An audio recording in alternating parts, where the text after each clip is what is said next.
네, 트럼프 미국 대통령이 우리나라와 합의한 대로 한국산 제품에 대한 상호 관세율 15%로 낮춘다는 행정명령에 서명했습니다. 이번 협상에 대한 평가 그리고 남은 과제, 주병기 서울대학교 경제학과 교수와 자세히 이야기 나눠보겠습니다. 어서 오세요. 예, 안녕하세요. 네, 관세 협상이 이루어졌는데 25%에서 15%로 낮추는데 합의한 부분에 대해서 일단 종합적으로 좀 평가를 어떻게 하시는지요? 예, 일단 우리 한국 정부가 확실한 어떤 손실, 확실한 비용은 피했고요. 불확실하지만 상호 간에 좀 그 미국과 한국이 윈윈할 수 있는 그런 부분에 있어서의 양보는 과감하게 했다 이렇게 판단하고, 전반적으로 일본과 비교했을 때도 훨씬 더 진일보했고 미래지향적인 합의였다라고 판단합니다. 나름 예측 불가능한 이런 트럼프식 관세 협상을 슬기롭게 대처했다라고 평가하고 있습니다. 일단 확실하게 우리나라가 얻은 것, 좀 확실해진 것은 무엇이 있을까요? 그러니까 확실하게 잃은 거는 없었던 것 같아요. 확실하게 잃은 것은 없다. 예를 들어서 농산물에 대한 어떤 수출 개방이라든지 아니면 쇠고기 네. 이런 쪽에서 확실한 이게 양보는 없었고, 확실한 비용에 대한 양보는 없었고, 그렇지만 이제 우리가 확실하게 얻었다는 것은 어떻게 보면 미국의 이제 그 전략 산업, 그리고 미국이 이제 추구하는 국내 공급망 구축에 우리가 협력할 수 있는 그런 부분에 네. 있어서 미국 시장의 수요를 기반으로 해서 우리 산업이 새로운 활로를 개척하고 좀 더 업그레이드 될 수 있는 그런 기회는 얻었다고 생각합니다. 네. 그런데 일각에서는 이 자동차 관세 15% 적용을 두고 다소 아쉽다라는 반응도 있습니다. 마지막까지 12.5%를 주장했지만 15%로 일단은 확정이 된 부분인데 이 부분에 대해서는 좀 어떻게 분석을 하시나요? 그러니까 한국은 이제 미국과 자유무역 협정을 맺고 있는 나라이기 때문에 예. 그렇지 않은 나라에 비해서 예를 들어서 일본 같은 경우는 미국에서 관세가 2.5% 관세가 있었거든요. 우리는 없었고. 네. 그러니까 일본이나 EU보다 우리가 2.5%의 가격 경쟁력을 우위를 가지고 있었죠. 미국 시장에서. 그런데 지금 이제 15%로 양자가 똑같아졌으니까 그 2.5%의 가격 경쟁력 우위는 없어진 거죠. 그러니까 네. 우리가 12.5%를 이제 약속 받았다면 이제 그 우위가 여전히 남아 있는 건데, 그 부분이 좀 아쉽지만 저는 우리가 이제 그렇게 관세율을 FTA의 지렛대를 이용해서 적극적으로 낮추려고 노력했기 때문에 예. 다른 부분에서의 양보를 미국이 요구하지 않았던 하나의 협상력을 우리가 확보할 수 있었다고 생각합니다. 네. 이렇게 된다면 국내 완성차 기업들의 가격 경쟁력이 조금 약화되는 것 아니냐. 조금 전에 일본도 언급을 하셨고요. 이 부분에 대해서는 어떻게 전망해 볼 수 있을까요?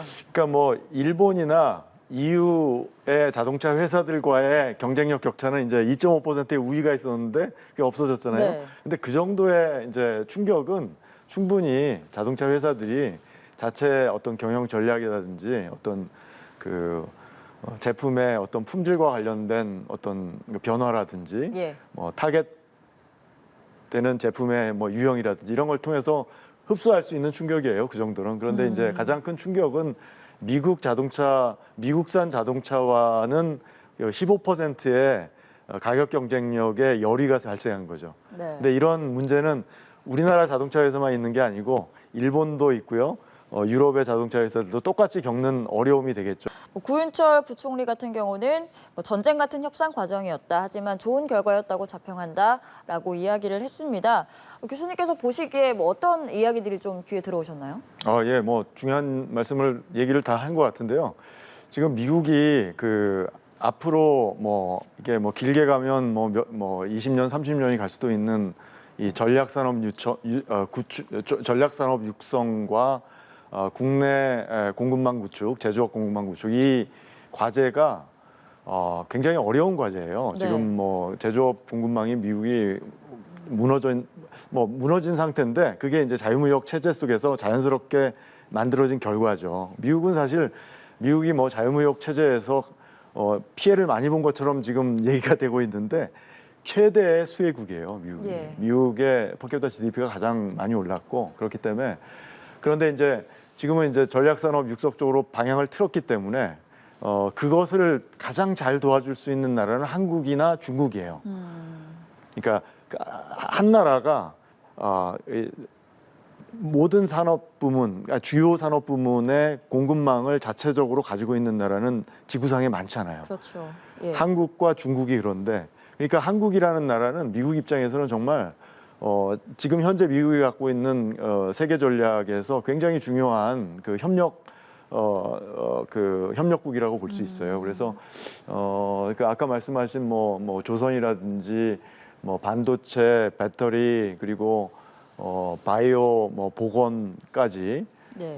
이 모든 부문에서 우리가 잘 시너지를 만들어낼 수 있는 그런 나라기 때문에 네. 우리 입장에서도 지금 이제 국가의 어떤 경쟁력이라든지 어떤 국가의 어떤 그 영향력이라든지 이런 것들을 급격히 높일 수 있는 아주 좋은 기회라고 봅니다. 다시 협상 결과로 돌아가서 이야기를 해보자면요. 네. 상호 관세를 15%로 정하면서 우리나라가 미국에 3,500억 달러 투자를 해야 합니다. 네. 이게 뭐 다른 나라나 뭐 앞서 일본이나 EU와 비교를 하면 그렇게 큰 규모는 아니지만 그래도 적지 않은 규모다 이런 우려도 나오는데 이 부분에 대해서는 어떻게 평가하실 수 있을까요? 그러니까 보통 이제 GDP 대비로 우리가 조금 더 한 게 아니냐, 뭐 그건 뭐 맞는 얘기인데요. 근데 미국 입장에서는 미국의 관점에서 보면은 한국이나 일본이나 비슷한 규모의 무역을 미국과 하고 있어요. 그리고 예.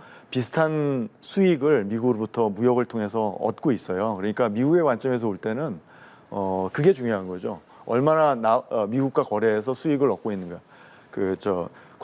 무역 서플러스 무역 수지 흑자를 얻고 있는 이게 중요하거든요. 네. 근데 무역 수지 흑자가 비슷한 규모의 두 나라가 있는데 일본은 5,500불이고 우리는 3,500불. 그러니까 미국 입장에서는 우리한테 더 많이 양보했다고 충분히 얘기할 수 있죠. 그리고 또 이번 협상에서 가장 주목받는 업종이 조선업입니다. 마스카 프로젝트라고 새로 이름이 생겼을 정도인데 한국과 미국 조선업에 좀 변화가 많이 있을 걸로 예상하고 있는 거죠. 그럼요. 미국에 일단 우리 기업들이 미국의 조선소를 인수했고요. 우리가 현대중공업과 지금 한화오션 이미 지금 사업을 진행하고 있고요. 상당히 많은 변화를 지금 가지고 있습니다. 그 공장의 어떤 기본적인 어떤 기본적인 체계 자체를 생산 체계 자체를 바꾸고 있고, 그리고 이제 우리나라 조선업이 사실 이제 앞으로 좀 더 기술 업그레이드가 필요한 부분이 많이 있거든요. 예를 들어서 뭐 AI라든지 자동화 이런 부분이라든지 아니면 미국의 첨단 무기들과 같이 결합된 어떤 구축함을 이제 만드는 기술이라든지 그런 기술 업그레이드를 할 수 있는 아주 좋은 기회죠, 지금. 네, 조선업 분야에서 큰 변화가 예상되는 가운데 쌀과 소고기 추가 시장 개방은 하지 않는 걸로 합의는 일단 됐지만 뭐 언제 또 달라질지도 모르는 상황인 것 같아요. 이 부분에 대해서는 관측해 볼 수 있을까요? 예, 일단 뭐 소고기 같은 경우는 우리가 잘 방어했고요. 아마 미국 입장에서도 과도하게 우리나라를 푸시할 이유는 없었을 것 같아요.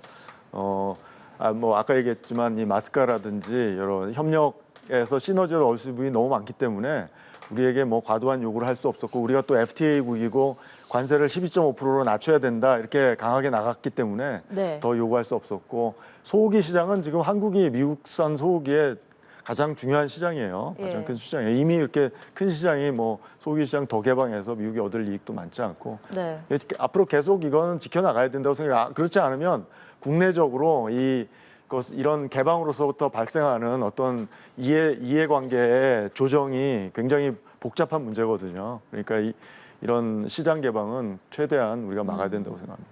네, 그리고 마지막으로 한미 무역 협상에서 양국 간의 이제 한미 무역 협상에서 방위비 분담 문제 등 일부 사항은 포함이 되지 않았는데 이제 한미 정상회담도 열릴 예정이잖아요. 앞으로 미국과의 추가적인 관세 협상 그리고 또 안보나 국방 분야 이런 분야에 대해서의 협상은 좀 어떻게 해 나가야 할지 앞으로 좀 조언을 좀 마지막으로 해주신다면요. 글쎄요, 전 뭐 이번에 마지막 정상회담에서는 지금 이제 관세 협상에 대한 협상을 이제 좀 더 전략적 어떤 협력 관계, 어떤 전략 경제 동맹 관계 이런 것들을 좀 잘 이제 이해시키는 그런 기회로 삼아야 될 것 같고요. 예. 근데 이제 미국이 분명히 방위비 분담분 문제를 얘기할 텐데 네. 저는 최대한 우리 입장에서는 우리 한국이 얼마나 많은 기여를 하고 있는지 이 방위비 분담금에 잡히지 않는 기여들이 많이 있거든요. 평택에서 이제 우리가 자체적으로 기여해서 기지를 새로 건설했다라든지 우리나라의 방위비가 GDP 대비 상당히 높은 편이에요. 네. 그리고 우리가 이제 모병제가 아니기 때문에 의무병제이기 때문에 그 인건비가 굉장히 과소축에 돼 있어요. 그래서 그것까지 감안한다면 우리가 실제로 미국 정도의 방위 분담을 국방비 예산을 쓰고 있거든요. 그러니까 네. 그런 부분들을 좀 강조하고 이 안보 동맹이라는 거는 100년의 이익이에요. 이게 단기간에 이런 무역 협상의 하나의 소재로서 이게 거래할 수 있는 그런 가치가 아니라는 것을 좀 더 강조하면서 우리가 협상에 임했으면 좋겠습니다. 예. 알겠습니다. 이번 한미 협상과 앞으로의 과제, 주병기 서울대 경제학과 교수와 이야기 나눠봤습니다. 말씀 고맙습니다. 네, 감사합니다.